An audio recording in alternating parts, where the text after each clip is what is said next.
జై శ్రీమన్నారాయణ. జ్యోతిష్య శాస్త్రంలో యోగాల గురించి తెలుసుకునే ప్రయత్నం చేస్తున్నాము.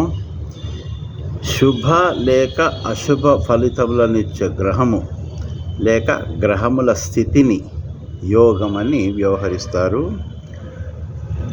ఈ జ్యోతిష్య గ్రంథాలలో వందల వేల యోగాలు చెప్పబడ్డాయి. ఈ యోగాలను ప్రధానంగా 6 రకాలుగా చెప్పవచ్చును. ధనయోగాలు, రాజయోగాలు, పరివర్తన యోగాలు, అరిష్ట యోగాలు, ప్రత్యేక యోగాలు, ఇతర యోగాలు అని. ముందుగా ధనయోగాలు అంటే ఏంటో తెలుసుకుందాం.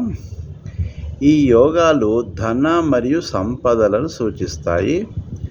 ద్వితీయ భావం కూడబెట్టిన ధనాన్ని, లాభభావం అన్ని రకముల లాభాలు మరియు ఆదాయాలను సూచిస్తాయి. ఈ కోణ భావములను లక్ష్మీ స్థానములు అని అంటారు. కాబట్టి ధనయోగాలు ఈ విధంగా చెప్పబడతాయి.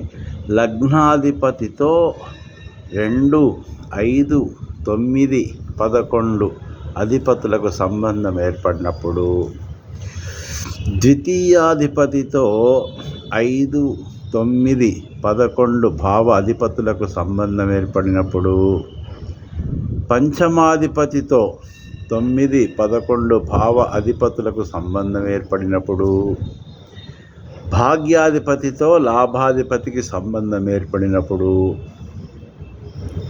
ఇవే కాక ఎన్నో ధనవృద్ధిని సూచించే యోగాలు జ్యోతిష గ్రంథాలు చెప్పబడ్డాయి. జై శ్రీమన్నారాయణ. రాచకొండ రామ